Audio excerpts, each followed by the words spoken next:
Bonjour, je suis Julie, bienvenue à mon cours de chinois. Vous avez sûrement remarqué que je me rendais souvent au restaurant et que je publiais de nombreuses photos de plats, tous plus succulents les uns que les autres. La première raison à cela, c'est que je suis très gourmande. La deuxième et la plus importante, c'est que j'ai trouvé un moyen d'obtenir des repas gratuits. Voici le mot du jour, Pa Wang Can, un repas gratuit. Je suis sur le chemin du resto. C'est un repas pour plusieurs personnes. Je peux donc aussi inviter des amis. Voilà! Salut! Salut! En Chine, il existe plusieurs applications qui offrent des repas gratuits. Mais pour faire partie des heureux élus, cela nécessite quand même un petit effort.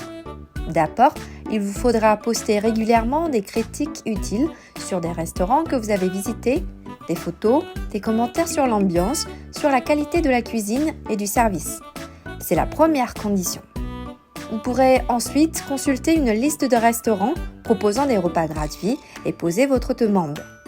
Ensuite, c'est une question de chance. Mais je peux vous garantir que c'est relativement facile. Je parviens à obtenir environ un repas gratuit tous les mois. C'est le moment d'apprendre le mot du jour. Pa Wang Can, un repas gratuit. Le mot can signifie en chinois un repas. Zao can, le petit déjeuner. Wu can, le déjeuner. Wan can, le dîner. On dit souvent aussi canting, canguan, un restaurant.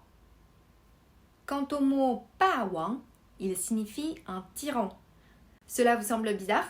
Mais imaginez un instant, un redoutable tyran s'invite à la table d'un restaurant. Que se passerait-il d'après vous?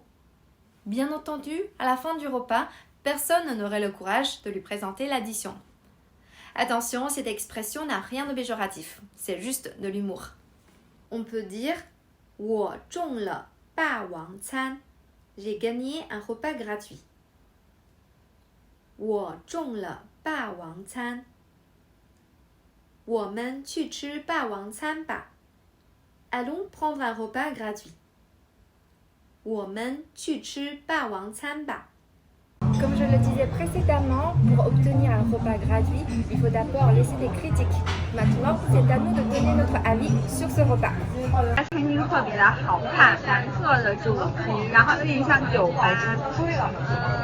音乐也特别好听，然后我觉得年轻人会特别喜欢的。我觉得这里的菜都很可口，很美味。当然，最好吃的就是烤鸭了。